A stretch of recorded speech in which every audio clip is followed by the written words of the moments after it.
Wala sa talent yan. Nasa sipag yan. Sa ating buhay, marami tayong kilala na mga tao na magaling naman. Grabe ang talent. Grabe ang mga abilities nila. Minsan, nagugulat ang mga tao sa paligid niya na may kakayanan pala silang ganon. Kaya pala niya ng ganon. Pero bakit ganon? Bakit ganon ang kalagayan niya sa buhay? Bakit parang hindi match? Bakit parang hindi niya mapakinabangan ang talent niya? Kasi nga, wala sa talent yan. Nasa sipag at attitude yan.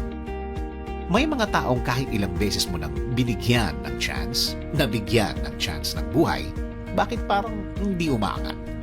Parang hindi nagle-level up. Parang hindi niya napapakinabangan ang kaya niyang gawin. Di nga ba, sabi nila, hard work beats talent when talent doesn't work hard. Kailangan talaga ng tamang plano at approach sa buhay na ito. Gamit mo ang iyong talent. Kung hindi, walang mangyayari niyan. May mga pagkakataon naman na nakikita mo na walang katalent-talent ang isang tao.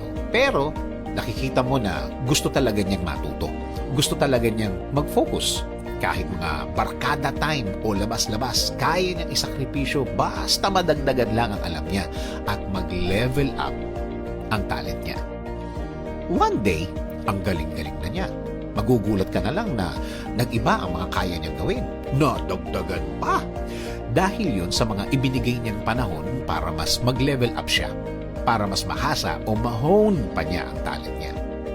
Nag-focus siya at sinabi niya sa sarili niya na hindi siya titigil hanggang hindi niya nakikita ang sarili niya na naabot na niya, na-reach na niya ang pinakamagaling niya through his or her talent.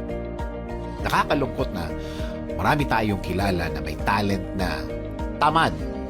Parang ang galing-galing na niya. Feeling niya, hindi na niya kailangan mag-level up pa. Ayaw magpaturo. Ayaw magpa-guide. Saksakan ng yabang. Well, totoo naman. Kahit naman napakagaling ng talent mo, kailangan mo pa rin maging humble.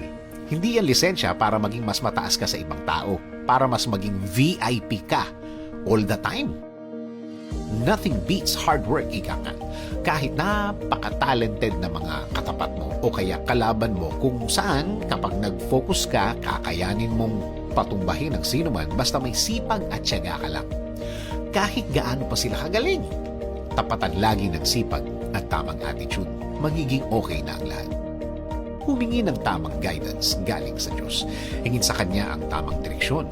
Hingi ng tamang tao na tutulong at magbibigay ng tamang payo sa kung ano man ang ginagawa mo. Hingin ang tamang oportunidad, pagkakataon para magamit mo ng tama. Ang talent naman natin na nagagamit natin ay galing sa Kanya. Minsan, nagugulat ka na lang sa mga kaya mong gawin. May abilidad ka pala sa ganyan, may kaya ka palang gawin ganon.